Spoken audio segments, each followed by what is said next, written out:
Okay.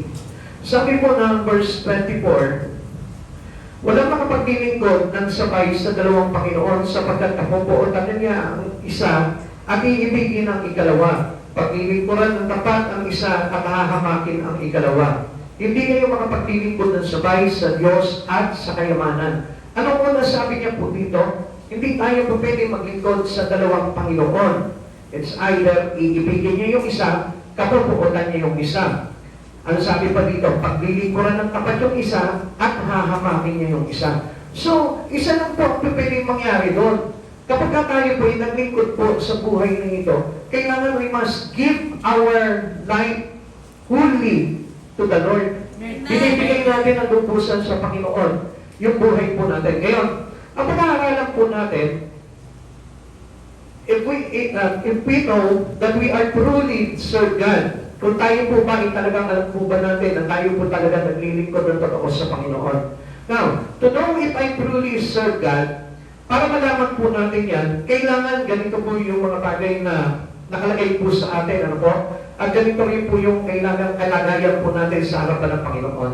Now, umpisa po natin. Serving God is about the heart and motivations behind your actions, not just religious activity. Hindi lamang po ito isang religious activity. If we want to serve God, our heart and motivations, kailangan hindi po ito yung kumbaga parang religious lang na sisimba lang ako, ating lang ako ng gawain, hindi po paglilingkod sa Panginoon po yun. Amen. So, ang ibig sabihin po nito, it's all about religious. So, dapat gumagawa ka ng mga bagay na religyoso. Sabi pa dito, you can evaluate your heart using biblical metrics such as evaluating who or what truly holds your allegiance and assessing how you use your gifts. So sa madaling salita, ano po? Parang ganito po yan, ano po? Sa Tagalog, sabi po dito, ang paglilingkod sa Diyos ay nakatuon sa puso at motibasyon sa lingkod ng iyong mga kilos, sa lingkod ng ating mga kilos, hindi lamang sa mga gawaing pang-reliyon. Ibig sabihin nito, ano po ba yung motivation mo? Yung nagtutulak sa'yo? Ano ba yung puso mo? Na kanino ba yan pag naglilingkod ka? So doon pala masusuri na po natin yan. Now, by the way, if we are being truly serving God, sabi dito, maaaring mo suriin ang iyong puso gamit ang mga pamantayan mula sa Biblia, tulad ng pagtukoy kung sino o ano ang tunay na pinaglalaanan mo ng iyong katapatan at pagsusuri kung paano mo ginagamit ang iyong mga kaloob. So, we have all our talents, lahat tayo. So, magiging pakinabang po tayo sa Panginoon if we use exactly our gift from the Lord, nagagamit po natin sa Panginoon at hindi sa ibang bagay. Like for example, marami pong mga matatalino, maraming marunong, pero hindi ginagamit sa Panginoon. Maraming mga malalakas, pero hindi ginagamit yung lakas nila sa Panginoon. Maraming mga very talented po sila. Marami silang mga alam pagdating sa mga bagay-bagay. Pero hindi naman po na-equip ng todo sa Panginoon. Kaya nga, ito po yung mga pamantayan na kung saan makikita po natin kung saan natin ginagamit talaga yung talentong ibinigay sa atin ng Lord. Alam niyo po ba, napakapalad po ng tao kasi lahat po tayo mayroong mga talent na ibinigay sa atin ng Panginoon. Kasabay po yan ang paglikha po ng Diyos sa buhay po ng tao. Kaya kung mapapansin natin, sa panahon po na ng una pa lamang po na lalangin po ang mundo po natin, ano po, katulad na lamang po nila Noah, meron po silang kagalingan na gumawa ng malaking arko. Halimbawa naman po, yung mga ibang ninuno natin, ano po, ang dami po nila mga pagagaling, ang dami po mga mahuhusay, na mga very talented po sila sa iba't ibang larangan po ng kanilang mga nalalaman. Kaya alam niyo, tayo din po, meron po tayo mga kaalaman na kaloob sa atin ng Panginoon, na dapat po talaga ipinagagamit natin sa Lord, at hindi po natin ito sinasarili po lamang. Amen? Kapag sinarili lamang po natin yan at pasimba-simba lamang po tayo, ang tawag lamang po yan, we are involved in religious activities. Involved lamang po tayo. Pero hindi po paglilingkod ang tawag doon. Now, to examine if you are truly serve God, paano po ba natin ito para susuriin o titignan po natin kung talagang totoo tayo na naglilingkod sa Panginoon. Unang-una, examine your master. Kailangan malaman mo who is your master. Who truly your master in your life? Sino ba talaga yung iyong master? Kasi katulad nga po dito, sabi dito, you cannot serve two master. Hindi pa pwede na dalawa ang master po natin. Amen. Your time, resources, and focus will reveal who is ultimately in charge. Kaya nga, alam niyo po sa buhay natin, who is in charge of your life? Sino po ba yung talaga namumuno sa buhay mo? Sino po ba talaga yung may-ari ng buhay mo? Sino po ba talaga yung boss ng buhay mo? Kaya nga po, dapat na malaman mo, who is the boss of your life? Sino po ba yung talagang nasusunod sa buhay ng tao? Kaya doon po malimit, bagsak po tayo. Pagdating po sa mga bagay sa harapan ng Panginoon, madalas po, ang tao po ay talagang fail po tayo sa harapan ng Panginoon. Now, tingnan po natin kung sino talaga yung higit na namumuno po sa buhay po ng tao. Sabi po ng Mateo 6:24, ulitin po natin, walang alipin makapaglilingkod sa dalawang Panginoon sapagkat kabobotan. Listen to yung word sa nabo. Kabobotan niya ang isa at iibigin ang ikalawa. Paglilingkuran ng tapat ang isa at hahamakin ang ikalawa. Hindi mo ninyo maaaring paglingkuran ng pareho ang Diyos at ang kayamanan. So pagdating po sa tulo, pinakita po dito na ang kalaban ng ating totoong master, na ating Panginoon, ay yung kayamanan. Amen.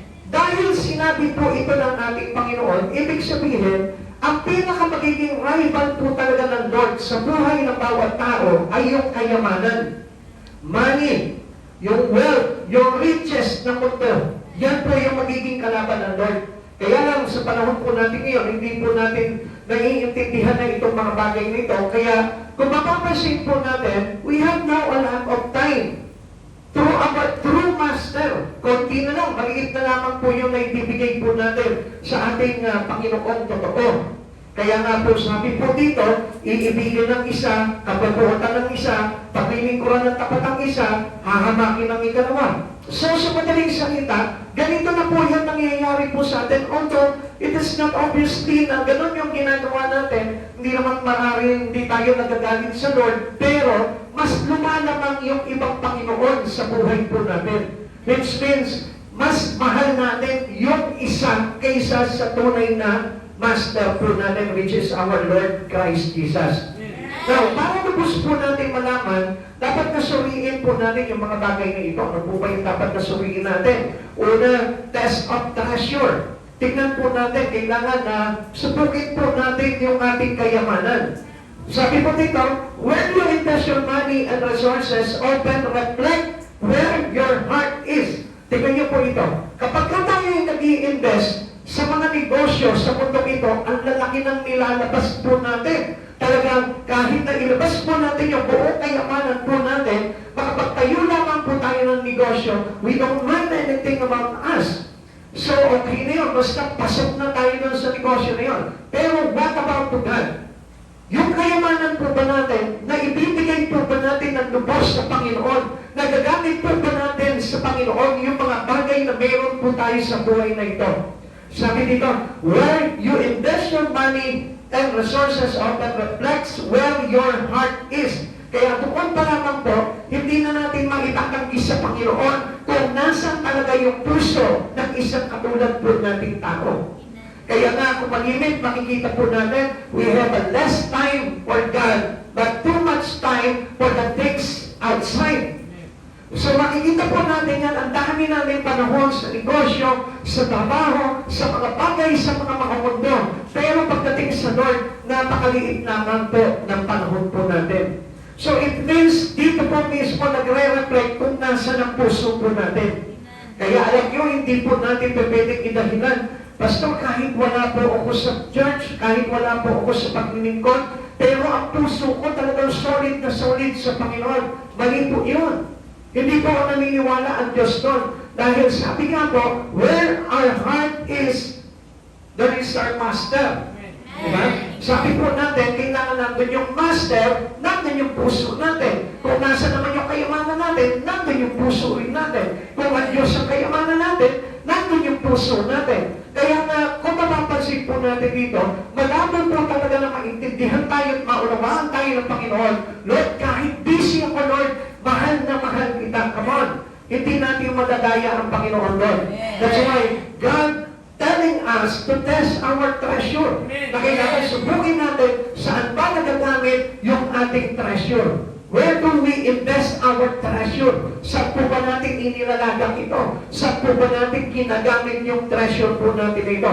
Pero kalimitan po, pag nakita po natin sa ibang bagay, nakikita niyo po, talagang extravagant po tayo, pag umastos po tayo. Pero pagdating po sa Panginoon, very limited lamang po yung ipinagkakaloob natin sa Lord. So which means, wala sa Lord yung puso po natin. Amen? Amen. Now, the test of time. Your priorities shows whether God's kingdom comes first or is sidelined by worldly pursuit. Kung titingnan po natin ito, pinapakita po na yung prioridad po natin, kailangan na uuna yung kaharian ng Diyos. Kaya nga sinabi sa atin ng Panginoon, seek you first the kingdom of God. Unang-una, we need to pursue God in our life, not the worldly things. Hindi po tayo parang sideline lang natin ang Panginoon sa buhay natin. Kailangan ang Diyos po yung talagang pinaglalaanan po natin ang buhay po natin. Pero alam niyo po, sa panahon po natin ngayon, bibihira na po talaga. Yung nagbibigay po ng talagang buong panahon niya pagdating sa Panginoon. This is very sad to our God. Kaya nga po, mapakita po natin dito na kung talagang totoo po tayo naglilingkod sa Panginoon, our time is not problem. Hindi po magiging problema yung ating time, yung oras, yung ating panahon pagdating po sa Panginoon. Dahil if we truly love and if we truly serve God in our life, there is always time for every person to love God in their heart. Pag mahal mo ang Diyos sa buhay mo, ibig sabihin niyan, hindi pa pwedeng hindi ka mawawalan ng oras para sa Kanya. Katulad na rin po yan sa minamahal mo. Hindi pa pwedeng wala kang panahon sa Kanya. Hindi pa pwedeng wala kang oras sa Kanya. Hindi pa pwedeng konti lamang yung time na binibigay mo sa Kanya. Yung attention mo, maliit lamang. Hindi pa pwede po yun, kundi kailangan yung buong panahon mo talaga ay umiikot sa iyong minamahal. And it's the same with God. Siguro ba nasasabihin po nila, Pastor, ano na po tayo ngayon Gen Z na po tayo ngayon. Hindi na po tayo katulad po nung araw na talagang pangyaklaro na talagang halos nagpapakapatay sa pag-ibig. No! Jesus did it for us. Dahil sa pagmamahal niya sa atin, He died on the cross. He laid up His life for the love for us. Kaya kung mapapansin po natin, yun po yung talagang great love na pinapakita po sa atin ng Lord. He has time for us, He has love for us, He has everything for us.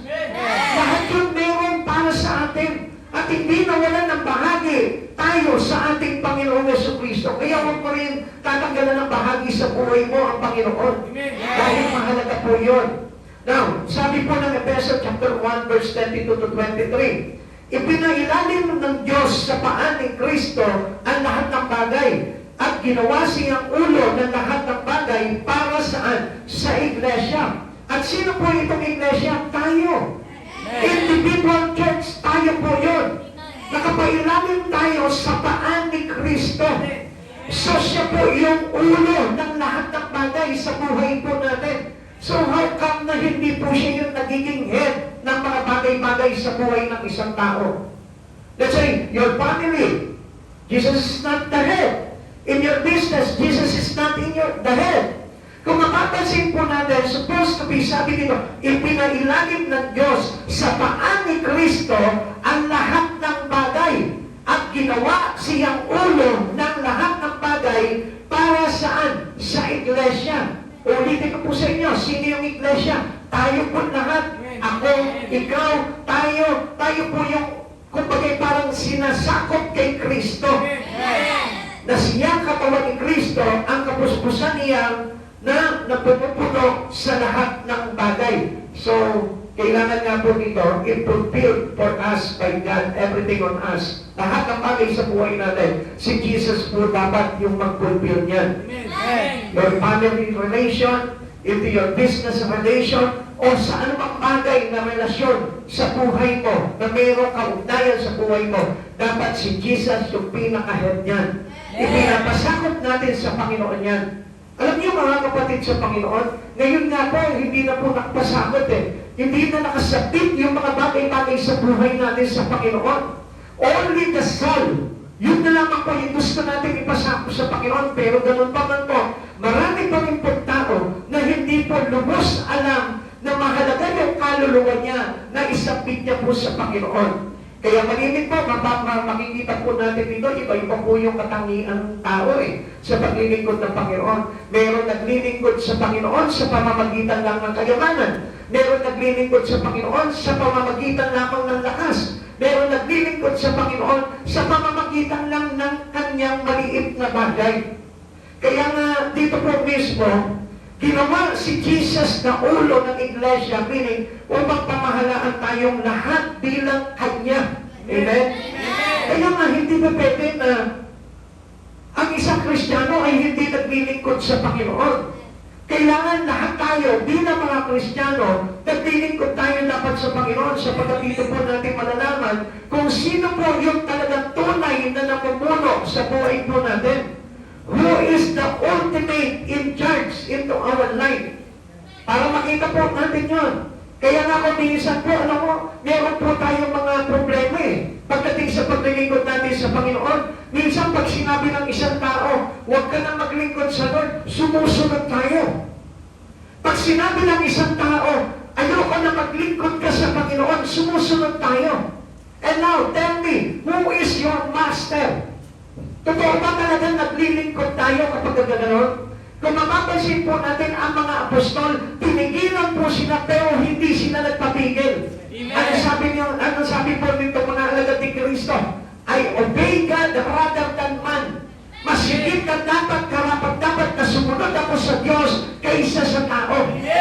So dito pa lang pinakikita na po sa atin ng Panginoon kung ano yung talagang totoong paglilingkod para kay Kristo. We must examine who is your master.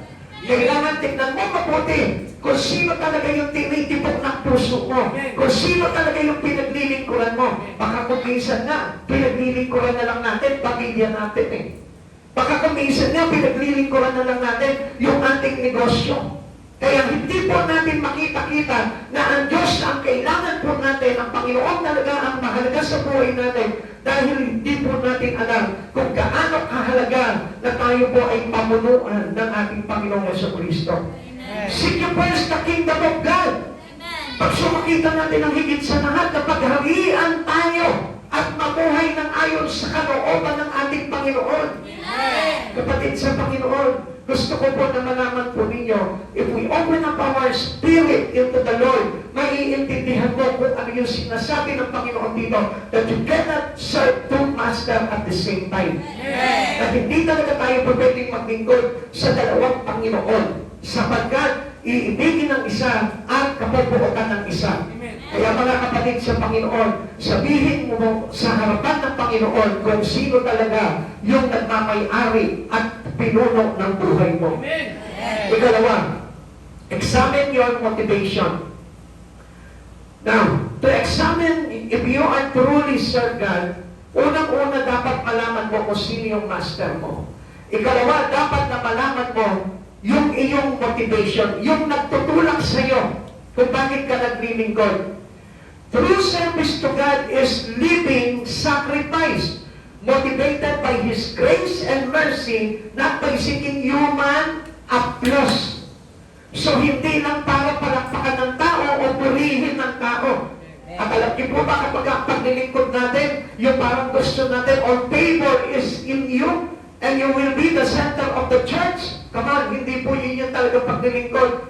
Kailangan yung paglilingkod po natin, kahit na nahihirapan ka, kahit na sasaktan ka, kahit na dudusta ka, kahit na nawawalan ka, naghihirap ka, kailangan patunayan mo pa rin that you have a true service to our God. Amen. Ang sabi po sa atin ng Biblia, Romans chapter 12 verse 1, kaya mga kapatid, alang-alang sa masaganang habag ng Diyos sa atin, mercy of God into us, ako'y nakikiusap sa inyo na ialay ninyo ang inyong sarili bilang isang handog na buhay, banal at nakalulugod sa pagkalugod sa Diyos.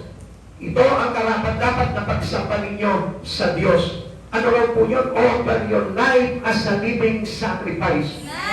Inihahandog yung buhay natin bilang sakripisyo. So yun po yung talagang paglilingkod natin. Yun yung tamang paglilingkod na hinahanap sa atin ng Panginoon. We offer our life as a living sacrifice. Now, hindi pa pwedeng walang sacrifice. Pagdating sa paglilingkod sa Panginoon, we need to sacrifice all for the love of God. We need to sacrifice all to serve our God. Kaya nga kung minsan, maraming mga naglilingkod sa Panginoon, naghihirap. Maraming naglilingkod sa Panginoon, nabubugtog. Maraming naglilingkod sa Panginoon, pinapatay. Maraming naglilingkod sa Panginoon, kinukulong. It is because they are living sacrifice to God. It is Christ-like. Ang ibig sabihin nun, kapag tumaranas ka ng ganon, at sa kabila noon ay patuloy mong pinaglilingkuran si Kristo, i-examine your motivation. Ibig sabihin nun na patunayan mo na ikaw ay totoo at tapat na naglilingkod sa Panginoon Yeso Kristo. Doon mo mapapatunayan nyo. Hindi sa kaginawahan mo mapapatunayan na tayo truly or really serving God. Kundi ang paglilingkod talaga, kapag ikaw pinipersecute ka, inuusig ka, pinagwiwigaan ka ng masama, napapahirapan ka, ginigipit ka, kabi-kabila. Pero nakatayo ka pa rin nananatili na naglilingkod sa Panginoon. That was a true servant of God. Yun yung totoong paglilingkod sa Panginoon. How should be a living sacrifice? Paano po ba tayo magiging sakripisyong buhay para sa Panginoon? Okay, let us examine. Yung tinatawag na selfless giving. Pag sinabing selfless giving, are you serving others or doing good works, expecting nothing in return? Kapag ba ikaw gumagawa ka, naglilingkod ka sa ibang tao, naglilingkod ka sa church mo, naglilingkod ka para sa iba, nag-expect ka ba na in return may babalik po sa iyo? Nag-expect ka ba na sa ginawa ng ito, sa kapatid na ito, dahil siya'y mahirap, nag-expect ako na payayamanin ako ng Lord? Ang gusto ng Lord is sa selfless giving. Yung gumagawa tayo ng walang kapalit. Yung nagbibigay ka ng walang kapalit. Yung nagpapagod ka ng walang kapalit. Yung wala kang inihinging sukli sa Panginoon. Lord, payamanin mo ang buhay ko. Nagbigay ako sa iyo. Iniwanan ko yung trabaho ko. Iniwanan ko yung negosyo ko. Iniwanan ko yung pag-aaral ko. Kaya obligado ka, Lord. Payamanin mo ang buhay ko. That is not true service to God. Amen. Selfless giving. Pag sinabing selfless giving, kung magbigay ka man ng malaki o maliit, wala ka nang ine-expect na babalik sa'yo. Amen? Pag nagpahirap ka, huwag ka na mag-expect na babayaran ka. Pag tumulong ka, huwag ka na mag-expect na papalitan sa'yo ng Lord yan. Palitan man ng Diyos yan o hindi, asahan mo, ang Diyos ang bahala sa lahat ng bagay na ito.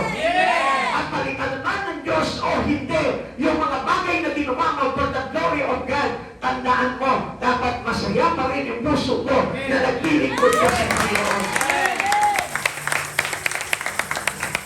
Yun dapat yung nagtutulak sa atin ang paglingkuran ng iba. Hindi po yung kumagay para kaya lamang tayo tumutulong sa iba ay para masabi ng iba na matulungin tayo. Para masabi ng ibang tao na mapagbigay tayo. Hindi tayo tumutulong, hindi tayo nagkakaloob para pagmalaki natin sa kapwa po natin. Gusto ko malaman mo, pag ikaw ay nagkakaloob, dapat nga ang sabi ng Biblia, ilihim mo po lamang. At alam niyo po ba kung anong tawag po doon? Kapag nagbe-bless ka ng mga tao, kailangan lihim. Amen. Hindi pinangungulandakan, hindi pinapakita. At alam niyo kung anong tawag ng Panginoon doon? It is obedient in secret. Amen? At alam niyo po ba kung anong ibig sabihin nito? Alam niyo po, ganito po yung obedient in secret. Do you faithfully serve God even when no one is watching or acknowledging your effort? Na kahit walang pumapuri doon sa mga ginagawa mo, Patuloy ka pa rin ba na ginagampanan mo yung ginagagawa sa iyo ng Panginoon? Faithfully serve God even when no one is watching. Na kahit walang nakatutunan ng mga bagay na ginagawa mo, ginagawa mo pa rin yun at buong puso, buong pag-ibig mo pa rin, ginagawa yung bagay na yun sapagkat meron kang nag-iisa lamang na viewer sa paggawa mo. And that was the eye of the Lord, our Christ Jesus. Amen. Siya lang dapat yung nakakakita ng mga ginagawa natin. Hindi pinagmamalaki yung mga bagay na ginagawa natin. Hindi pinagsisigawan na ako umakyat ako ng bundok at nangaral ako doon ng salita ng Diyos. Na ako tumawid ako ng pitong dagat at doon inakay ko ang maraming mga katutubo para lamang sa Panginoon. It is no value to God. Alam niyo po, yung mga bagay na yun, hindi talaga ina-acknowledge ng Lord yun. Dahil ang gusto talaga ng Panginoon, yung tahimik lamang po tayo na gumagawa for the glory of our God. Amen. Amen. At ang tawag po doon is obedient in secret. Amen. At yun, yung labis na kinalulugdan ng Panginoon. Kung nakikita mo, nag-i-street preaching ka dyan, maraming humahanga sa iyo, maraming sumisigaw at pumapalakpak sa iyo, masigit na mainam yung patago na nagpa-Bible study na walang nakakakita. Amen. Yung iba, sasabihin ng iba na kung ayoko doon, malayo kasi doon. Mas maganda doon sa mga marami para mas maganda talaga mag-Bible study. Hindi ganon ang paglilingkod sa Lord. Sabi po na Mateo chapter 6 verse 3 to 4, sa halip kapag nagbibigay ka ng limos, huwag mo nang ipaalam ito maging sa matalik mong kaibigan. Amen. Amen. Say amen. Sabihin mo sa katabi mo, amen. Amen. Yan. Pag magbibigay tayo, mas magandang walang nakakaalam. Amen. Kasi pag ginawa mo yun without singing by others, ang Diyos ang totoong pinagbigyan mo nun. Pinagbigyan mo natin? Pero kapag may nakakita ng binigay mo, I tell you, bayad ka na. Wala nang gantimpala tatanggapin sa Panginoon.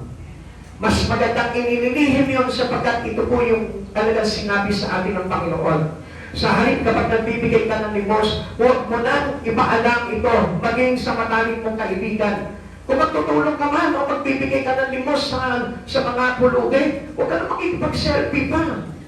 Amen? Huwag mo nang i-video pa yung pagbibigay mo. Wala ka nang gantimpalang tatanggapin sa Panginoon noon.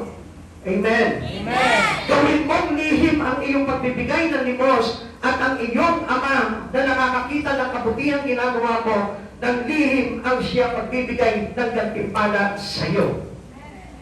Pagsabi mo, perfect. Perfect. Yan yung perfect giving. Yan mo makikita yung motivation ng isang tao na totoong naglilingkod sa Panginoon. Amen. Dahil ang nagtutulak po sa kanya, yung puso at yung tamang motivation para maglingkod sa Panginoon. Kasi alam niyo po, kapag halimbawa, nagbibigay nga kayo, okay, giver nga po tayo, pero ang dami naman po nakakasaksi ng pagbibigay mo. I tell you, hindi po yun yung tinatawag na right heart to serve God. Hindi yun yung tamang puso ng paglilingkod talaga sa Panginoon. It is a wrong motivation. Mali po yung motivation. Yung halimbawa, gusto mo maglingkod sa Panginoon, pero gusto mo naman yung parang napaparangalang ka. Kaya nga yung iba, alam nyo, meron po gusto maglingkod sa Panginoon pag mayaman na siya. Alam niyo, hindi po paglilingkod sa Panginoon yun. Dapat kahit wala ka, kahit mahirap ka, dapat ipakita mo talaga sa Panginoon, Lord. Ito yung talagang paglilingkod ko na nasa puso. Amen. Amen. Amen. Amen. Amen. Kasi doon nasusukat po yun eh. Hindi po ba yung parang ginagamit lamang po yung meron tayo para lamang po maipagmalaki natin yung sarili po natin. Kung meron ka man, gamitin mo para maipagmalaki mo ang Panginoon sa buhay mo. Amen. Amen. Okay. Number 3. Ang bilis lamang po. Ano po? Siguro matatapos na agad tayo nito. To know if we are truly serving God, examine your relationship. Kailangan na makita po natin kung ano po ba yung talagang ugnayan natin sa Panginoon.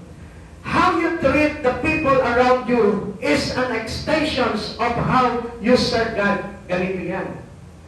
Marami po, Kristiyano, pero hindi marunong makisama. Maraming Kristiyano, pero makasarili pa rin. At ang pinagmamalaki pa rin niya, yung sarili niya. Amen. Amen. Malakas ka po na amen doon. Amen. Yan, salamat po sa Panginoon.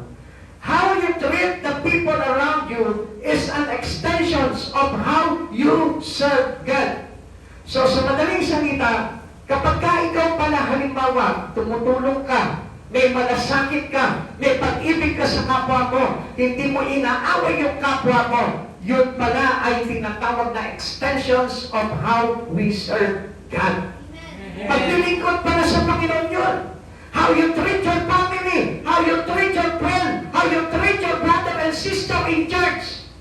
This is how we serve God in our life. Kapag halimbawa sa inyo, naninira ka ng kapwa mo, hindi ka totoong naglilingkod ng Panginoon.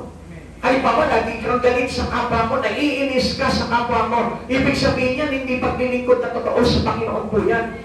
Halimbawa, matakot ka sa kapwa mo, hindi ka nagbibigay sa kapwa mo, hindi mo tinutulungan yung kapwa mo, hindi paglilingkod na totoo sa Panginoon po yan. Pakinig kayo mga kapatid sa Panginoon. Marami ang nagsasabing lingkod sila ng Panginoon, pero wala sila ng tinatawag na pagtulong o pagmamalasakit sa kanilang mga kapwa. Amen.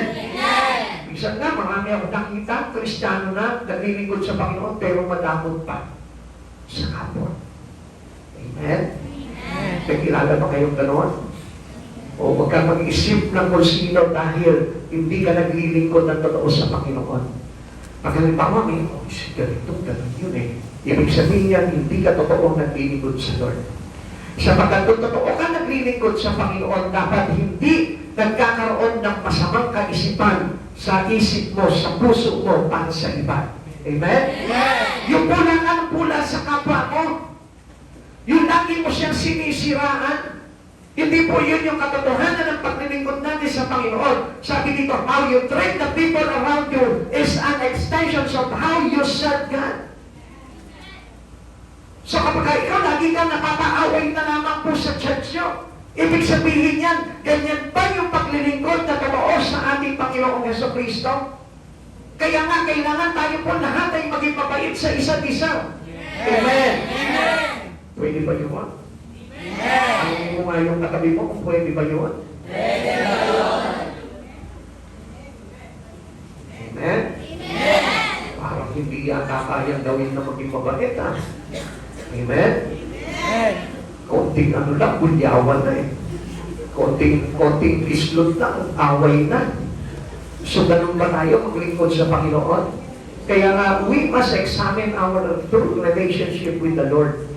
Ibig sabihin daw po nito, na kapag ganun daw po tayo, yung pakitungo natin sa kapwa po natin, ibig sabihin, ganun din po natin nakikilapis yung ating relasyon o ugnayan sa ating Panginoong Jesucristo. Pag magaspang ka sa kapwa mo, ibig sabihin yan, wala ka pang ganap na relasyon sa Panginoon. Kapag kapalaaway ka pa, palabulyaw ka pa, galit ka palagi, masama palagi ang loob mo, mayroon ka palaging kaaway, I tell you, ganun daw po, na wala tayong ugnayan sa ating Panginoong Jesucristo. Amen.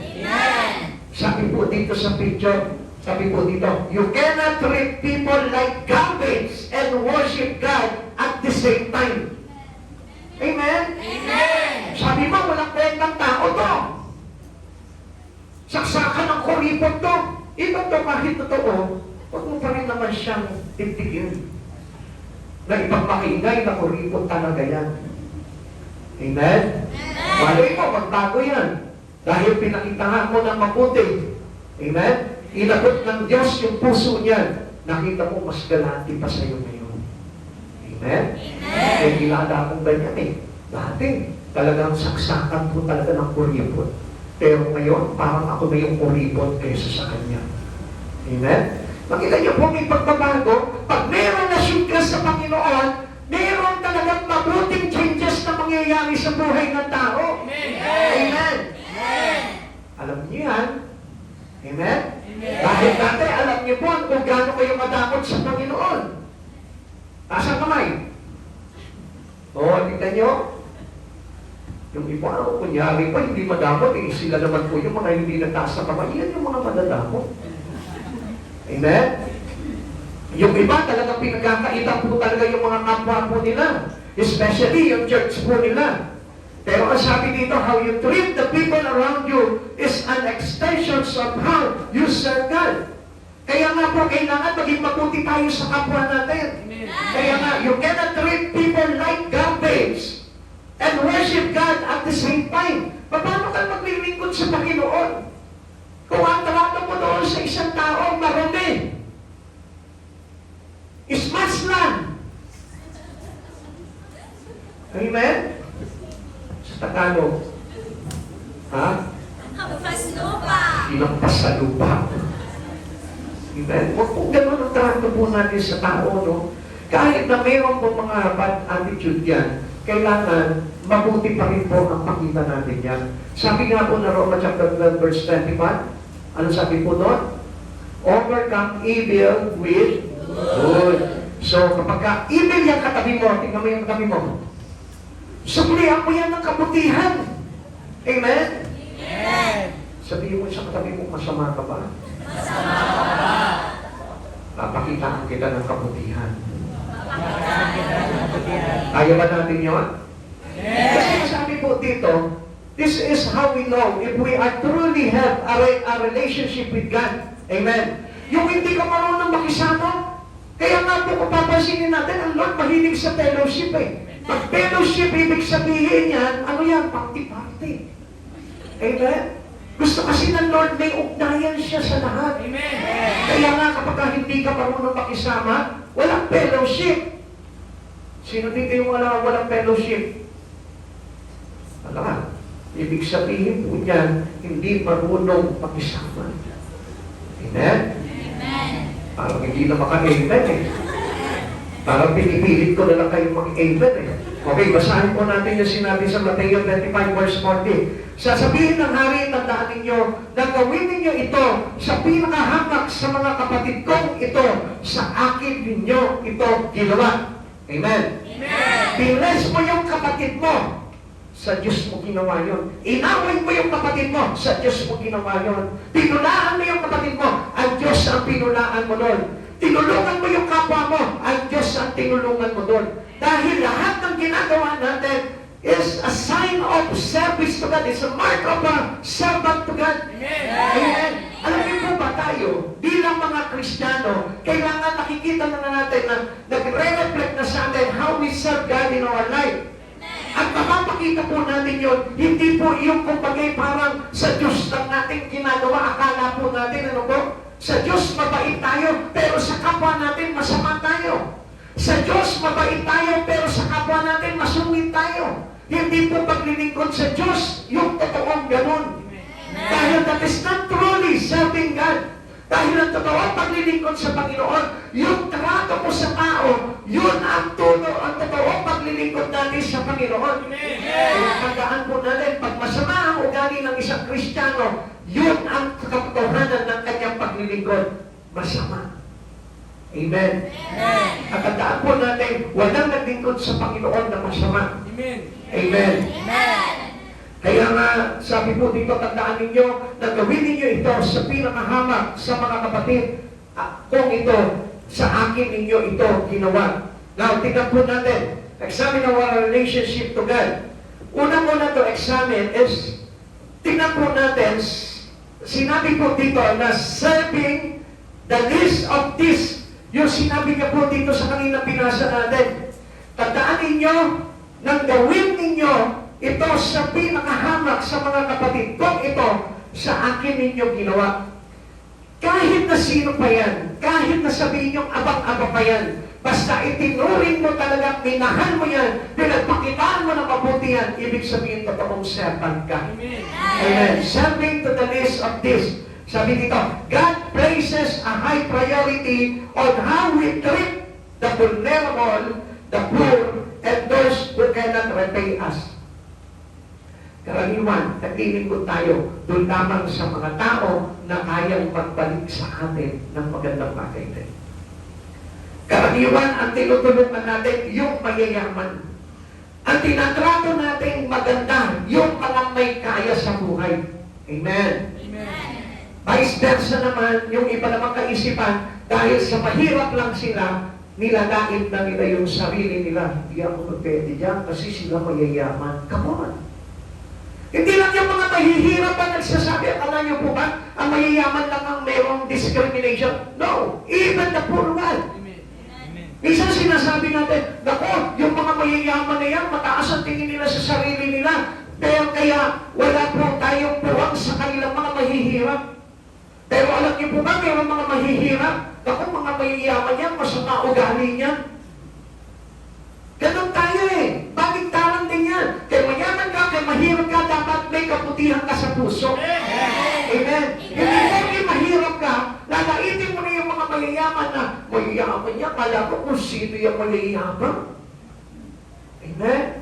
Tandaan natin, if we have true relations with God, kaya mayaman ka, kaya mahirap ka, makikita mo, there is always a humble in the heart. Merong kapapaan sa puso yan.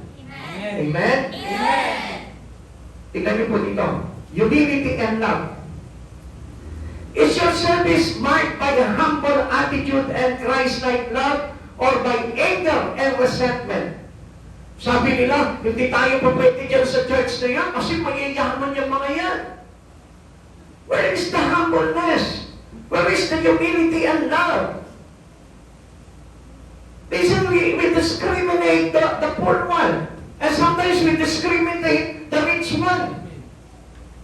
Hindi na tuloy alam ng Lord kung saan siya nalagay. Kung sa mahirap ka, kung sa mayaman. Kaya nga, ang gusto ng Lord, kay mahirap ka, kay mayaman ka, pag may relasyon ka sa Panginoon, dapat ang mapakita po natin yung ating kababaan ng kalooban at yung pag-ibig natin sa kapwa. Amen. Christ-like love. And not anger and resentment to others. Hindi yung lagi kang galit sa kapwa mo. Kailangan ikaw yung nagpaparaya, ikaw yung nagpapakumbaba. Kung mayroon ka nakagalit, ikaw yung magpakumbaba. Amen? Hindi yung ikaw yung magpapakita ng matapang. Hello? That is not true servant of God. Dahil ang totoong servant of God, hindi po talaga nagpapakita po talaga ng katapangan niya. Yes, pwede tayo magalit. Pero yung dapat na galit natin is to the sin of others. Yung sabi nga po ng Panginoon He not the sinner but He hate the sin. Amen? Kaya nga, hindi po tayo parang hypocrite po tayo na hindi nagagalit. Alam po, magsabihin niyo, pag ikaw, pastor, lagi kang galit. Nagagalit po ako kapag hindi tama po talaga yung kanilang pakita o pakitungo pagdating sa tao o sa Panginoon. Amen. At hindi po galit ang tawag doon. Love with the rebuke. Pagtutumig po yun dahil mahal po natin, nandun yung ating love. Amen. At hindi po yun yung galit na papatay ng tao, galit na masama ang kalooban, galit na parang isinusumpa na yung tao, may mamumura ka na sa akin. Isang araw makakaganti rin ako sa iyo. Hindi po ganoon. Dahil si Christ nagaling siya doon sa mga tao na gumagawa ng kasalanan, pero is willing to save them. Willing pa rin siya na iligtas yung mga tao na yun. Sign of a genuine relationship with God includes fruit of the Spirit. Alam naman po natin yan, such as love and peace, desire to obey His command, and love for prayer and Scripture. This trait shows that a person's life is centered on God and aligned with His will. Yung po naka-align na tayo. Nakaugma na yung buhay natin sa kalooban ng Panginoon. Amen?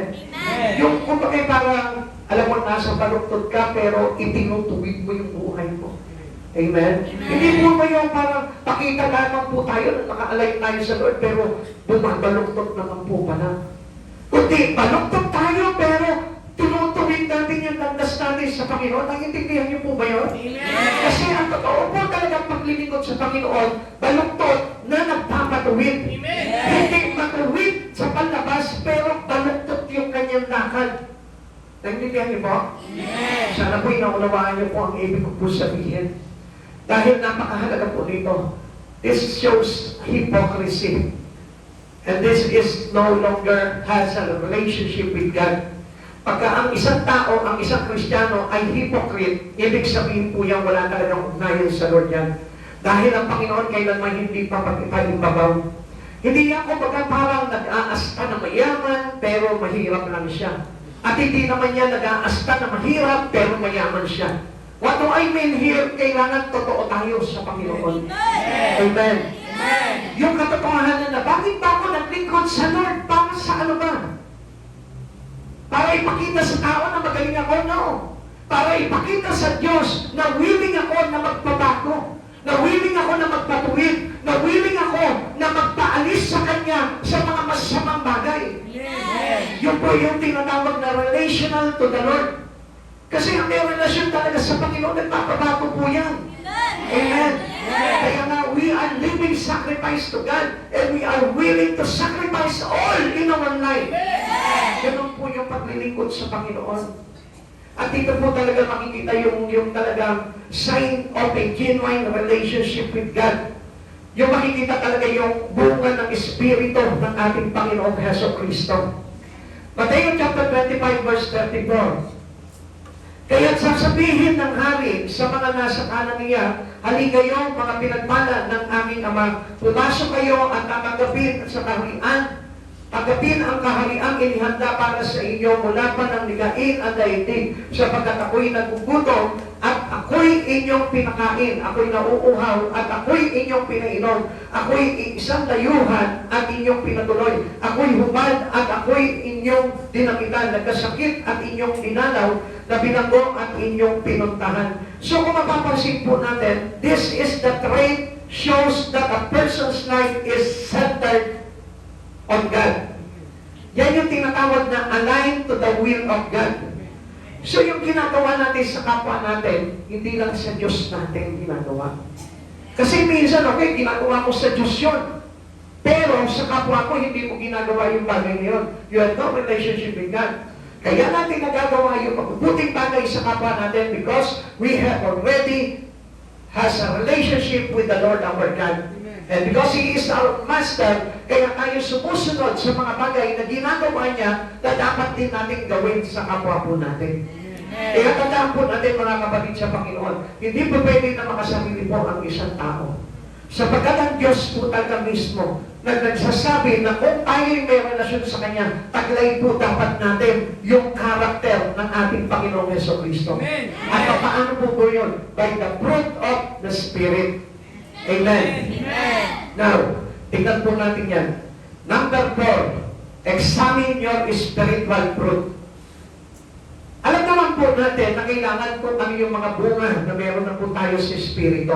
Serving God produces internal transformation, not external transformation. External can be changed easily, but internal cannot. Amen? Naintindihan niyo ba? Yung panlabas, pwedeng magpanggap. Pero yung panloob, pwedeng magtago. Amen? Kaya nga po, mga kapatid sa Panginoon, kung talagang kailangan natin talaga na masuri yung espiritu natin, kailangan labas at loob, merong transformation. Amen? At paano mo malalaman po yun? By the fruit of the Spirit. Kaya mapapansin po natin, bakit marami pong mga lingkod ng Diyos, pero ang gaspang pa rin ang ugali. Wala pa rin yung kapiluhan. So meaning, tayo po bilang mga mayroon na pong Espiritu ng ating Panginoong Jesucristo, dinadaan tayo doon sa tinatawag na refinement. Amen? Pinipino tayo, sinasala tayo ng Panginoon. Every ideas that we had, every thinking in our thoughts, alam niyo po yan, kailangan maisala po ng Panginoon po yan accordingly na katulad ng sa Kanya. Yung pag-iisip natin kailangan salain. Yung pananalita natin kailangan salain. Yung mga kilos natin, yung pamumuhay natin, nire-refine po ng Lord yan para lumutang po yung tinatawag na internal transformation. Amen. Na kapag meron na po tayo ng tinatawag na fruit of the Spirit, makikita po natin, lulutang na po sa buhay po natin, na kahit wala kang ginagawa, mararamdaman sa iyo that you have joy, that you have love, that you have peace, and patience, and etc. and etc.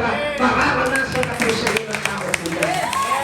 Galatians 5:22-23. Subalit ang bunga ng Espiritu ay pag-ibig, kagalakan, kapayapaan, pagtsatsaga, kabaitan, kabutihan, katapatan, kahinahunan at pagpipigil sa sarili. Walang batas laban sa mga ganito. So mapapansin po natin mga kapatid sa Panginoon, walang pinagpapawal pagdating po dito. Everyone who is truly serving God, you must have this fruit of the Spirit. Kailangan marunong ka lang umibig sa kapwa mo. Kailangan mayroon ka lang nadalakan sa lahat ng mga bagay na ginagawa mo sa Panginoon, hindi yung laging malungkot. Amen. Hindi yung kapag halimbawa, may problema ka, malungkot ka. Kailangan lumalabas pa rin, nag-overjoy pa rin sa puso mo. Amen. Kaya nga sabi nila, ang isa naglilingkod sa Panginoon ay parang kung baliw eh. Amen. Na kahit na makikita mo may malaking problema, pero masaya pa rin umaawit sa Lord. Nagpe-pray pa rin sa Panginoon, umiiyak, tumatawa. Masaya. Amen? Kaya nga dapat, ganoon po yung nakikita po sa atin as the Spirit of Christ Jesus on us. The true evidence of the Spirit, through serving brings forth love, joy, peace, patience, and kindness in your life. So, meron naman po tayo ng love, ng kagalakan, meron na po tayong kapayapaan, meron na po tayong pagtitiis at kabaitan sa buhay po natin. Sabihin mo nga sa katabi mo, mabait ka ba? Mabait ka ba? Yan. For sure, mabait yan, tulungin. Amen? Sabi nila, mabait lang yan pagtulog. Amen? Kaya dito, marami pong mababait dito eh. Sa church na ito. Bakit daw? Kasi tulog. Pagka nagising, nawawala yung kabaitan. Tama po ba yun? Hindi, ano po? Kay tulog, kay gising, mabait dapat. Amen? Amen? If your service leads to burnout or constant frustration, it may be time to realign your heart with God's grace. Ano po ito? Pag nag-burnout, pag napapagod, umaayaw, tumatalikod sa mga bagay pagdating sa Panginoon, ano po dapat na gawin? It is the time to realign your heart with God's grace. Tandaan natin, the grace of God is always available to you and to me and for everyone. Yung grace ng Lord, yan yung nagbigay sa atin para maligtas tayo. At kapag may problema ka, the grace is always available. And is willing to give you grace, my God. Ang Diyos laging gusto kang bigyan po ng biyaya at habag ng ating Panginoon. Kaya lang ikaw, kung tatanggapin niyo. Kung minsan, i-reject na po natin yung grace. Alam niyo po ba, yung offer ng Lord na grace, ang laging nakakabit po doon is our salvation. It can help you and give you this grace in whatever troubles you have in your life, na kahit na ano yung pinagdaraanan mo, yung grace cover yun. Sa pamilya mo, sa relasyon mo, sa pamilya mo, sa pag-aaral mo, sa pagtatrabaho mo, into your community, sa sariling buhay mo, into your character, into your relations to God. It is all covered by the grace of Jesus. At alam niyo po ba kapag nawawala ka ng pag-asa, the grace of God is always sufficient. Sapat na sapat yung tulong ng Panginoon, ang biyaya ng Lord para sa atin. Kaya nga yung grace, alam niyo po ba, laging nandyan yan. Kaya lang, sabi nga po nung kaninang pinabasa ko, ang grace is not, sabi niyo po dito, may hangganan din ang grace. At alam niyo po ba kung hanggang saan ang hangganan ng grace? Kapag inabot ka ng takip silim at hindi mo i-receive yung grace ng Lord, maaaring hindi ka na makapasok sa kaluwalhatian ng Diyos. Kaya nga hanggat nandyan, available yung grace for you and us, tanggapin mo na ng maluwalhati yung grace na yun. Kaya tayo nakakapaglingkod sa Panginoon, it is because of the grace of God. Amen. Amen.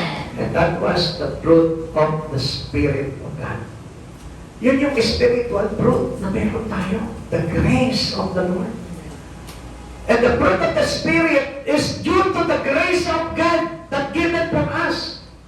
Kaya tayo tumanggap ng pag-ibig ng Diyos, kaganakan, kabaitan, kabutihan, kahinahunan, pagpipigil sa sarili, at lahat ng mga bagay na ito na bunga ng Espiritu ng Panginoong Jesucristo, yan ay biyaya ng Panginoong Jesucristo sa buhay natin. Amen. It is the grace of Christ Jesus na kapag tinanggihan mo yung mga bagay na yun, gusto ko pong malaman mo, mawawala yung iyong access into His kingdom. Tingnan niyo po ito mga kapatid sa Panginoon. Yung grace pala, ang dami pa ng nakapaloob sa grace ng Lord. Pag sinabing biyaya, hindi lang biyaya ng Diyos yan, may kasama pang mercy of God yan. It's grace and mercy. Kaya nga nagpapatuloy yung grace and mercy ng Lord sa buhay ng tao para tayo ay tuwirang makapasok sa kaharian ng Diyos. We are saved by the grace of Jesus. Amen. At yung karakter, yung bunga ng Espiritu ni Kristo na inilagay sa atin, it is grace. Biyaya ng Diyos. Kaya nga, kailangan maging mabuting tao na po tayo.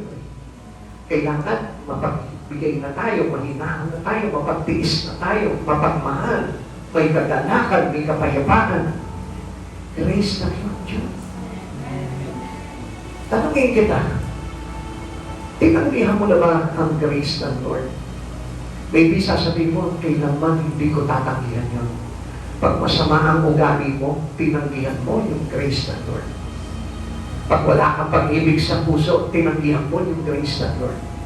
Pag wala kang pagpapasensya, wala kang katapatan sa Diyos, tinanggihan mo yung grace ng Lord. Kaya pananaligtas tayo by the grace of Christ Jesus.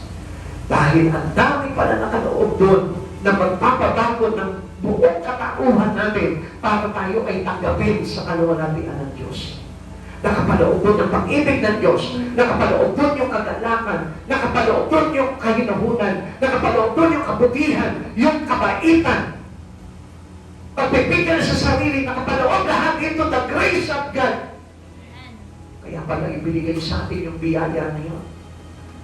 Dahil complete character of Christ Jesus pala yung grace na yun. Amen. Kasi kung hindi natin tatanggapin yung grace na yun, wala tayong pag-ibig, wala tayong kagalakan, wala tayong kapayapaan, wala tayong katapatan, wala tayong pagpapasensya, wala tayong kabutihan, kabaitan, wala tayong kahinahunan, pagpipigil sa sarili. Ibig sabihin po pala nun, wala. Hindi tayo makakapasok sa kaharian ng Diyos. Kaya nga, examine the spiritual fruit in your life. Kapag nakita mo na bumabagit na pala ako, ibig sabihin you are under the grace. Pag nakikita mo mapagbigay na pala ako, mapagpasensya na pala ako, hindi na pala ako magagalitin ngayon, hindi na pala ako pala-away ngayon, under the grace ka na ng ating Panginoon. May pagpipigil na pala ako sa sarili ko, may kaputihan na pala ako, may kahinahunan na pala ako, under the grace of God. Kaya kapatid sa Panginoon, kung bakit nabe-burn out ang isang tao na papagod pagdating sa mga bagay sa Panginoon, it is because of outside the grace ng kanyang buhay.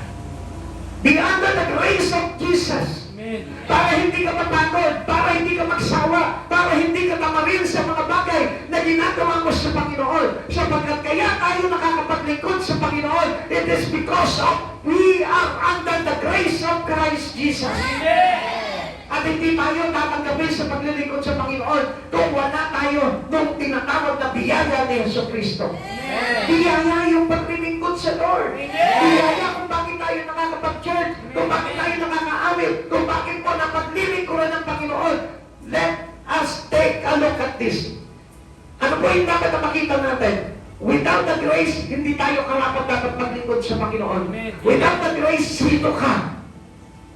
Di magkalat ng tali ng sandalyas ng Panginoon, hindi tayo lugod-lugod. Amen? Amen. Kaya nga kahit tapak-tapakan tayo ng Lord, hindi tayo karapat dapat eh. Kasi padumi po tayo. And because of the grace of God, biyaya lamang ng Lord kung bakit tayo nakakasamba sa Panginoon. Kaya nga wala tayo may pagmamalaki sa Panginoon eh. Sino ka?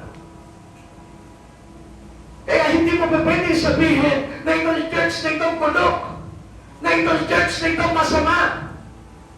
Why? God give us grace. Masama na kasi yung isipan mo. Because you are not under the grace of the Lord Christ Jesus. Dapat nga ikaw mismo, Lord, I am not worthy to be a part of this church. I am not worthy to serve you in this church. I am not worthy to lay my hands into you. Dahil sino ba ako kung wala ang biyaya mo? Kaya kapatid sa Panginoon, isipin mo mabuti. Sino ka? Para tanggilan yung grace ng ating Panginoon. True serving God is joy. Dapat punong-puno ka ng kagalakan. There is immense joy in serving God as it brings fulfillment, purpose, and peace to our lives. When we dedicate ourselves to His mission, we not only grow spiritually, but also make a positive impact to the world. Serving God is a reminder that true happiness comes from selfless love, selfless compassion, and selfless service to others.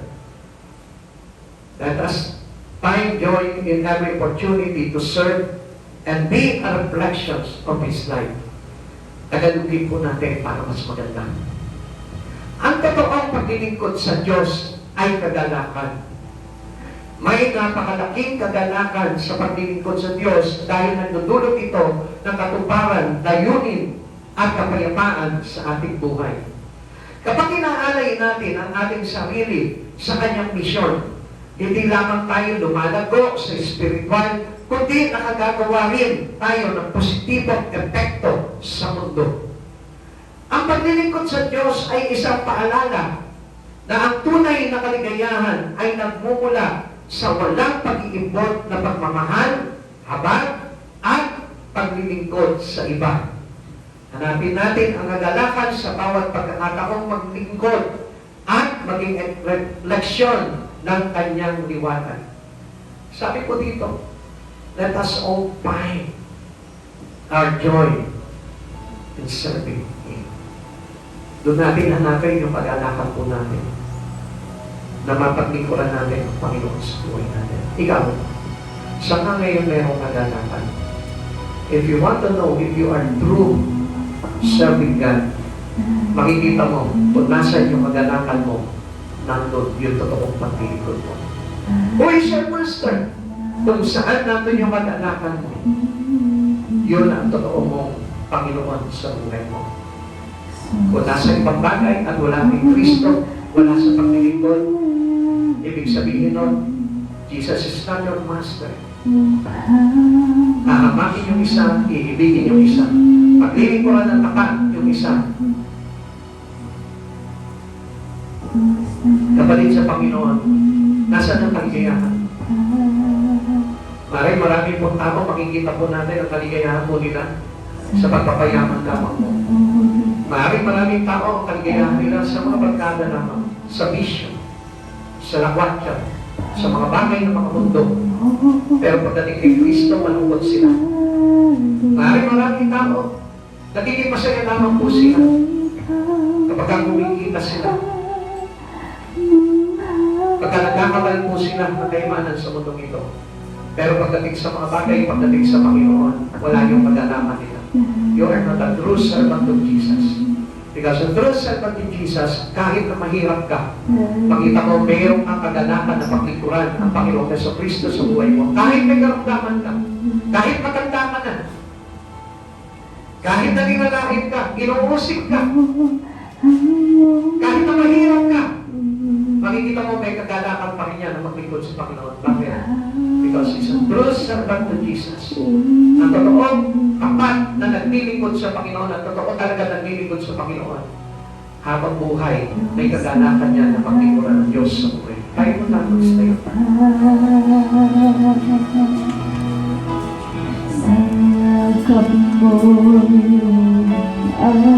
Gusto ng Panginoon na makita mo kung gaano mahalaga ang paglilingkod sa Kanya. It is by grace of God. Hindi yan dahil sa gusto mo maglingkod sa Lord. Kung hindi biyaya ng Lord na pinahintulutan na tayo po'y maglingkod sa Kanya, wala sana tayong karapatan na maglingkod sa Lord. Kaya nga magpasalamat ka kung naglilingkod ka sa Lord. Kaya nga magalak ka kung naglilingkod ka sa Lord. Kaya nga maging masaya ka kapag ikaw ay tinanggap ng Lord sa Kanyang templo. Ang ibig sabihin po nito, it's all by the grace of Jesus. Biyaya ng Diyos, biyaya ng Kristo Jesus para sa lahat ng mga nagmamahal sa Kanya. And even to the outcast one, He is offering His grace para maligtas pa rin ito. Your salvation is under the grace of Jesus. Your family is under the grace of God. Your work, your job, your business, lahat po yan nakapailalim sa biyaya ng Diyos. Yung kalakasan mo, yung karunungan mo, yung anak mo, yung mga bagay na meron ka sa pamilya mo, sa tahanan mo, yan ay biyaya ng Diyos. Isa na mga gusto ng Panginoon sa buhay natin. Siya yung gawin natin master ng buhay. Siya yung gawin ng Panginoon totoo sa buhay mo. Paglikuran mo siya ka na. Na walang pag-aalinlangan. Na walang kapaguran. Na handang isakripisyo, maging sarili ng buhay para kay Kristo Jesus. Gusto ng Diyos magkaroon tayo ng pusong tapat. Tapat na naglilingkod para kay Jesus Kristo. Na tapat na nag-alay ng kanyang buhay para sa kaligtasan ng bawat isa sa atin. Pasalamatan mo si Jesus. Sapagkat siya yung nagdaan ng kanyang buhay para iligtas siya. Ipakita mo sa kanya na nagpapasalamat ka sa biyaya na ginagay mo sa kanya. Ipakita mo sa kanya na you are very thankful for every grace that you receive from Him. Come on, let us be thankful for the grace that is given to us by Jesus. Magpasalamat ka sa Diyos dahil pinailalim ka kay Kristo. Magpasalamat ka kay Yahweh dahil pinailalim tayo sa pamumuno ni Jesus Kristo. Kaya under the grace of Christ Jesus.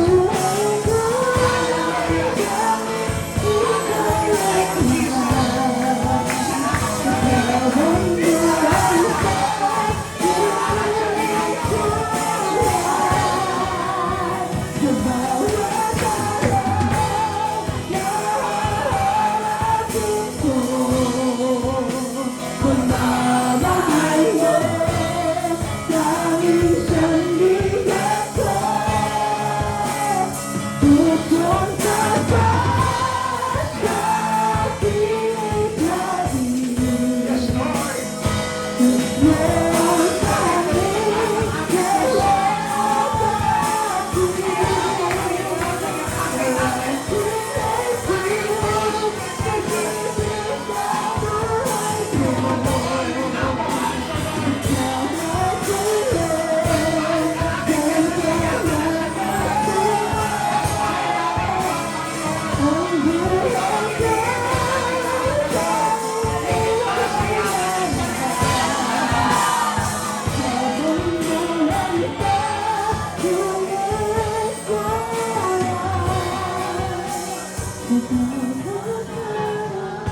Panginoong Jesus, kahit na maghirap kami, sasakripisyo namin ang lahat para sa iyo, Lord. Sapagkat sa'yo namin naranasan ang dakilang pag-ibig, Lord. Pag-ibig kayamanan ng mundo ito. At dahil sa iyong pag-ibig, Panginoon, tinubos mo kami sa lahat ng aming mga kasalanan. Turuan mo po kami, Panginoon, na mapaglingkuran ka sa kabila ng kawalan. Sa kabila, Panginoon, ng walang palakpak. Walang pagpupuri ng mga tao na nakakita sa amin, Lord. Kahit na lipustahin kami, laitin kami, nasabihin nila, Panginoon, na walang mangyayari sa aming mga paglilingkod, Lord. Okay lang yun. Ang mahalaga, Lord, tanggapin mo pa rin kami bilang lingkod mo. Tanggapin mo pa rin kami, Panginoon, na maglingkod sa iyo, Lord. Sapagkat pribilehiyo lamang ito, Lord, we know that. Alam namin yun, Lord. Hindi kami karapat-dapat, hindi magdala ng tali ng iyong sandalyas. Sino kami, Panginoon, upang magmalaki sa iyo? Isa lamang kami maraming basahan. Isa lamang kami makasalanan. Isa lamang kami, Panginoon, na naging sanhi, Panginoon, ang pagkamatay mo sa krus. Make me a true servant, Lord. Naglasip mo po sa amin, Panginoon, na naman yung mga bagay na hindi ka lumulugon. Alisin mo po sa amin, Panginoon, na naman pagmamalaki. Tagalin mo po sa amin, Panginoon, yung maling pagpili, Panginoon, na hindi ikaw ang aming napili, kundi yung mga bagay na mga sanlibutan. Tulungan mo po kami, Panginoon, that we decide the true choice that we need to have in our life, O God. Our choice is you, Lord Jesus. Ikaw yung pinipili namin, O God. Aalin namin ang yaman ng salimutan. Aalin namin yung magagandang salita ng tao. Aalin namin yung papuri ng tao, Lord. Di ba nila sabihin nila, Panginoon, na baliw kami dahil sa paglilingkod namin sa iyo? Di ba nila sumpay kami ng mundong ito, Lord? Basta mapaglingkuran na lang namin, Lord. Sa pagkatalap namin, Panginoon, ito yung magbibigay sa amin ng gantimpala sa buhay na walang hanggan, Lord. Sabi mo, Panginoon, you must be a living sacrifice. Napakaliit pa ng aming sakripisyo, Panginoon. Compare with your apostles. Compare with your prophets, Lord. Especially compare with our Christ Jesus, our Master. May itutugpas pa ito, Panginoon. May itutugpas pa sa hirap na dinanas mo sa krus. At mga panalangin na naririnig namin ngayon. Napakagaan pa nito, Lord. Napakasarap pa ng paglilingkod namin.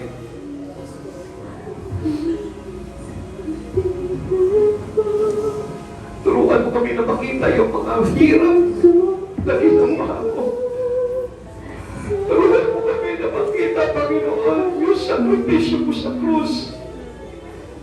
Upang hindi kami magmalaki sa iyo. Upang sabihin namin, Lord, na walang kwenta ang paglilingkod. Ipakita mo sa amin, Panginoon, yung halaga ng bawat latay, ng bawat pako, Panginoon, na tumurog sa iyong mga buto. Upang pakita namin, Lord, kung mabigat na ba itong mga suffering namin, Panginoon, compare with you. Sa pangalan namin buhay, Lord. Kumakain kami, nasaganat.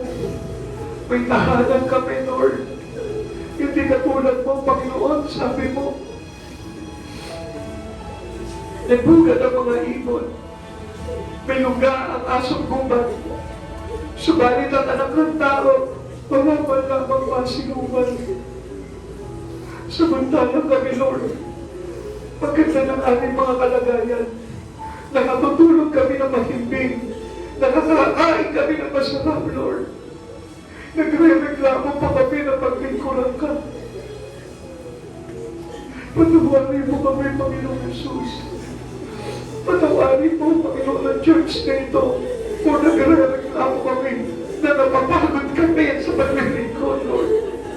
Patawarin mo kami, Lord. Ano sinasabi namin, Panginoon, na istorbo ang mga bagay na ginagawa namin sa iyo. Kaya hindi po, Lord, ininutulog ko sa iyo sa oras dito. Yung mga tao na umaakusa sa amin, yung mga tao na nagsasalita, nagwiwika ng masama sa iyong mga lingkod, Lord. Ipakita mo sa kanila kung ano yung sakripisyo mo, Panginoon.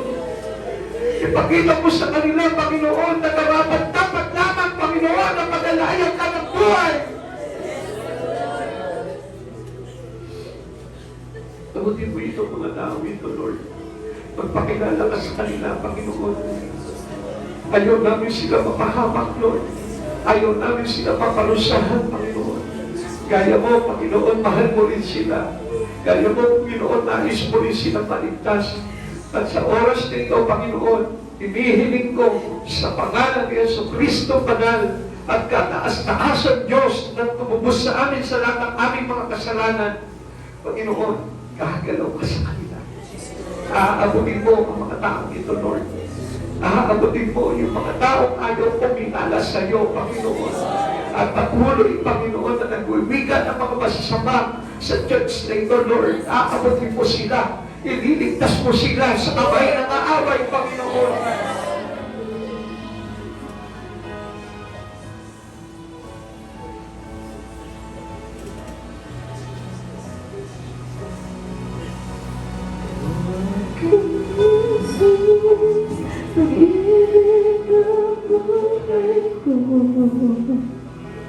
Sasama sa'yo, Papasalamat kami sa iyo, Panginoon Jesus.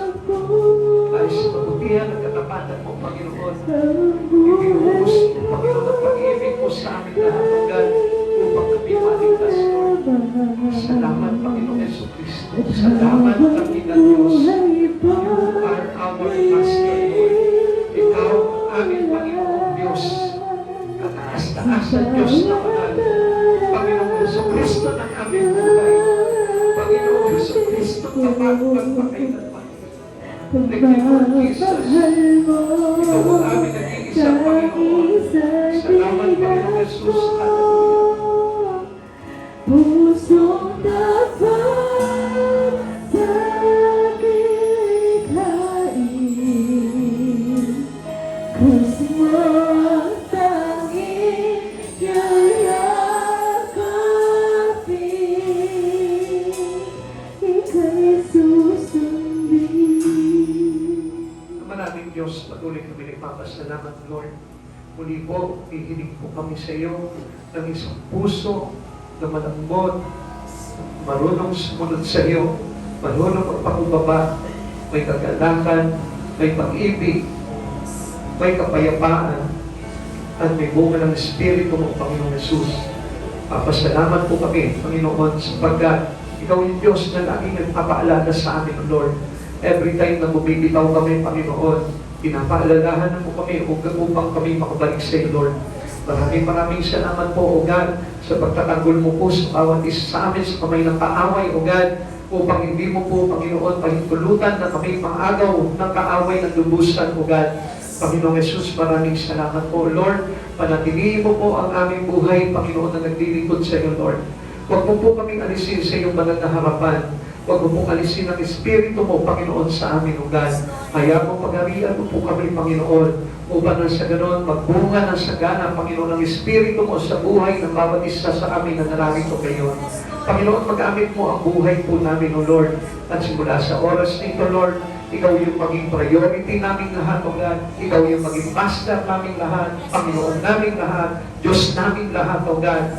Sapagkat ikaw lamang ang Diyos na tumubos sa amin, nagpapako sa krus, sa ikatong araw namatay, at sa ikatong araw ay nabuhay na magmuli, O God. Maraming salamat po, Panginoong Yesus. Salamat sa buhay ng ito, Lord, na iyong tinubos. Salamat, Panginoon, pinatawad kami sa lahat ng aming mga kasalanan. Salamat po, Panginoong Yesus, biyaya, pagpapala at habag. Salamat po sa iyong kadakilaan. Thank you, Lord, for using every one of us life, O God. Maraming salamat po, Panginoon. Sa iyo po namin lahat ito pinagpapasalamat, O God. At sa aming pag-uwi, O Lord, samahan mo po kami upang maluwalhati kami makauwi sa aming mga tahanan, O God.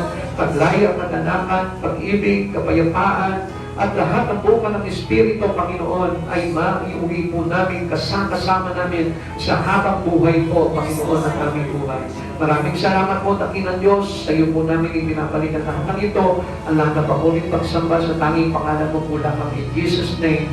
Amen and amen. God bless you all po.